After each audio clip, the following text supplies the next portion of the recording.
to all of you, my students. I have already posted voice part 6.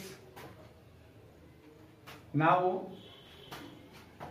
we are going to read kinds of sentence according to sense. That will be voice part 5. Voice part 5. ठीक है.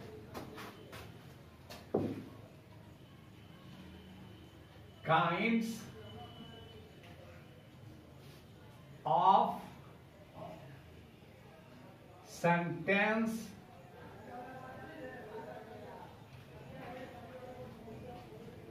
according to sense.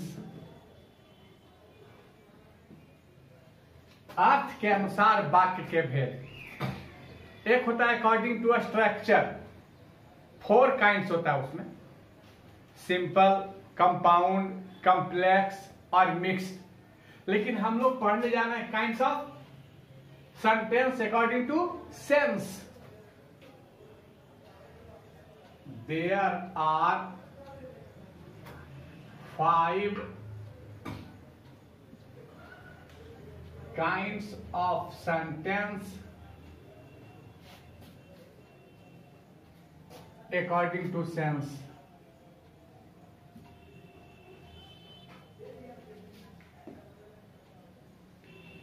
अर्थ के अनुसार वाक्य कितने प्रकार के होते हैं? 5 प्रकार के. 5 काइंड्स होता है. पहला नंबर 1 में असर्टिव सेंटेंस. इसके 2 फॉर्म होते हैं. एक अफर्मेटिव सेंटेंस और एक निगेटिव सेंटेंस. नंबर 2 में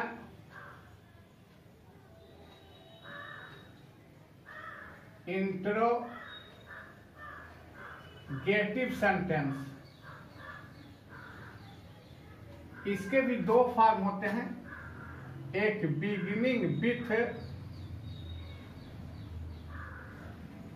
ऑक्सिलियरी वर्ब और दूसरा बिगिनिंग विथ WH वर्ड्स. तीसरा है इंपरेटिव सेंटेंस.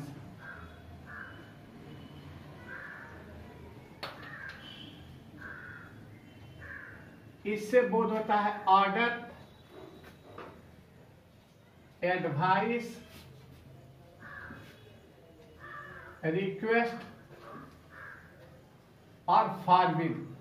फॉरबिड का अर्थ होता है मना करना, मनाही. नंबर 4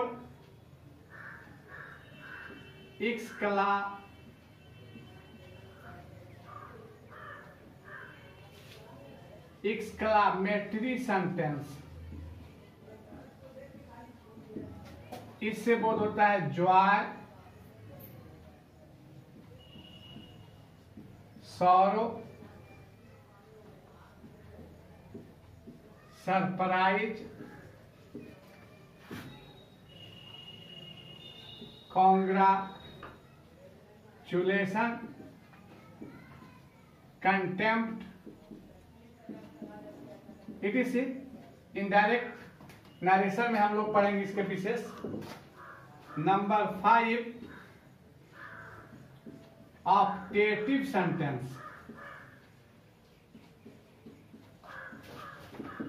इससे होता है बीस, ब्लेस, कर्स और प्रे. यही 5 काइंड्स हैं सेंटेंस के, है ना. अफर्मेटिव जैसे आई प्ले क्रिकेट तो अफर्मेटिव हो गया. I do not play cricket तो निगेटिव हो गया. इंट्रोगेटिव में ऑक्सिलियरी वर्ब के मतलब is, am, are, do, does जिससे भी शुरू हो 24 ऑक्सिलरी में किसी से शुरू हो सकता है।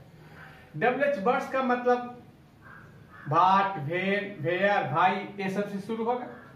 ऑर्डर का मतलब होता है आज्ञा। एडवाइस का अर्थ होता है सलाह, नाउन है ये। अगर वर्ब होगा तो ADVIAC हो जाएगा। रिक्वेस्ट माने अनुरोध, और फॉरवर्ड माने होता है मना करना, मनाही। जॉय खुशी, सॉरो दुख, सरप्राइज आश्चर्य, कॉन्ग्रेचुलेशन माने बधाई देना, कंटेम्प्ट माने घृणा,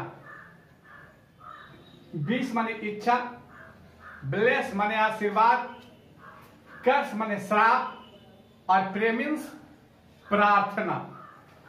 तो ये 5 हम लोग पढ़े थे, इसका और इसका और इसका, ये 3 का पैसिव होता है, लेकिन एक्सक्लेमेटरी और ऑप्टेटिव का पैसिव वॉइस नहीं होता है। एक्सक्लेमेटरी और ऑप्टेटिव का विशेषकर पैसिव वॉइस नहीं होता है। हम लोग को पढ़ना है असर्टिव, इंट्रोगेटिव, इंपरेटिव। असर्टिव में अफर्मेटिव हम लोग पढ़ चुके हैं, सिर्फ निगेटिव का कुछ एग्जाम्पल दे रहे हैं, ठीक है।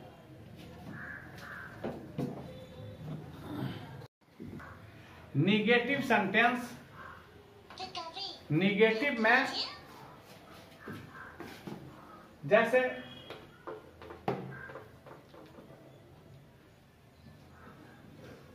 निगेटिव सेंटेंस,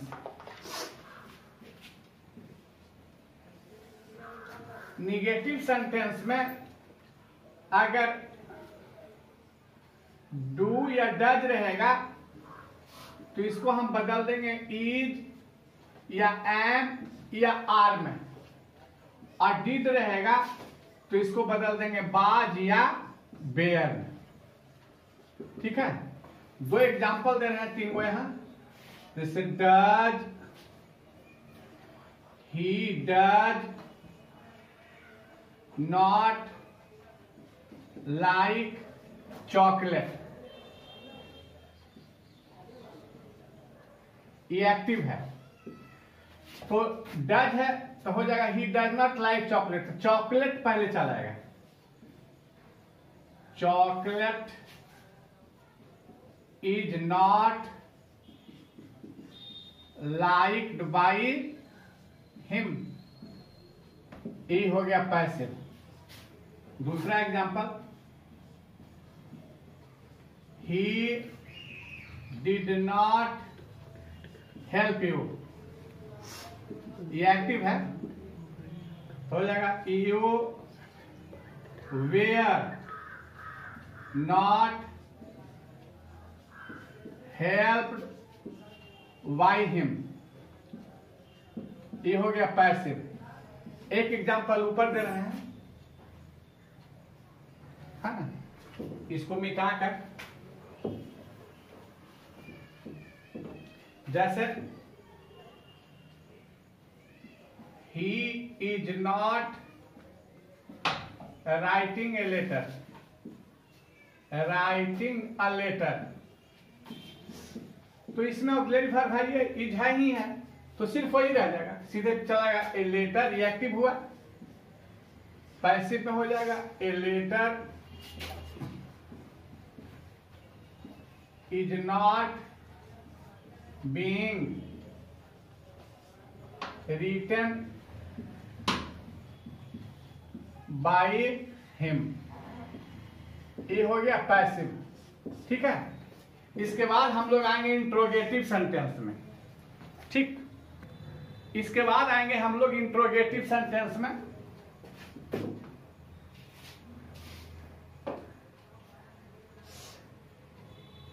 इंट्रोगेटिव सेंटेंस, इसमें पहला नंबर में ए में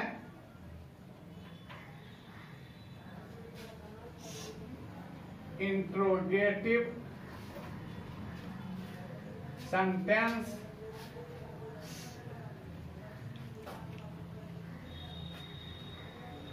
beginning with auxiliary verb, auxiliary verb, यानी इज, एम, आर बाद वेयर से शुरू होगा, ठीक है, बिगिनिंग विथ ऑक्सिलियरी वर्ब। देखिए जैसे डज ही हेल्प यू, ये एक्टिव है, इसी को हमको पैसिव बनाना है। हम अभी बोले कि डू डज रहेगा तो इज या एम या आर हो जाएगा, तो यू के अनुसार क्या हो जाएगा, are you helped by him. Interrogation जरूरी है, अगर छूट गया इंट्रोगेशन तो गलत हो जाएगा। दूसरा example, has he killed a tiger, interrogation ये एक्टिव है, अब हो जाएगा इसका पैसिव में, has a tiger been killed by him, ये हो गया पैसिव। एक एग्जांपल और, did you play chess, active है, डिड है इसका मतलब बाज या बेयर होता, चेस के अनुसार हो जाएगा बाज, चेस प्लेड बाय यू, ये हो गया पैसिव। लिखिए इसको, उसके बाद आगे बढ़ेंगे। फिर अब इसके बी पार्ट में आते हैं हम लोग, interrogative sentence beginning with WH words. WH words जो होते हैं वह शुरू होता है what, when, where, why, who, etc से। इसको हम लोग क्वेश्चन वर्ड्स भी कहते हैं, क्वेश्चन वर्ड्स भी इसको बोला जाता है, क्वेश्चन वर्ड्स, ठीक है। अब ऐसे वाक्यों में अगर हु रहे पैसिव एक्टिव में, तो हु को बदल देंगे बाय हुम में, हु को क्या में बदल देंगे, बाय हुम में। बाकी भाट, भेन, भेयर, भाई ज्यों का त्यों रहेगा। जैसे where is he writing a letter, interrogation, तो क्या हो जाएगा, ये एक्टिव हो गया, तो भेयर रहेगा वही, where is a letter being written by him, interrogation ये हो गया पैसिव। दूसरा, who has written the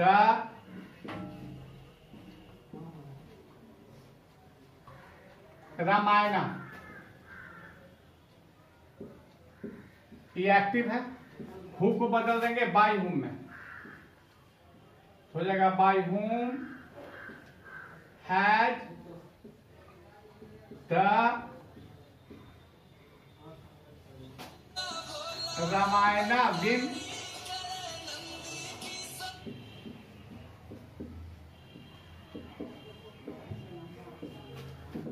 by whom has the Ramayana been written, ठीक है। लिखिए इसको, दो एग्जांपल दे रहे हैं, उसके बाद आगे बढ़ेंगे हम लोग। देखिए इंट्रोगेटिव सेंटेंस पूरा हो गया, इसके बाद हम लोग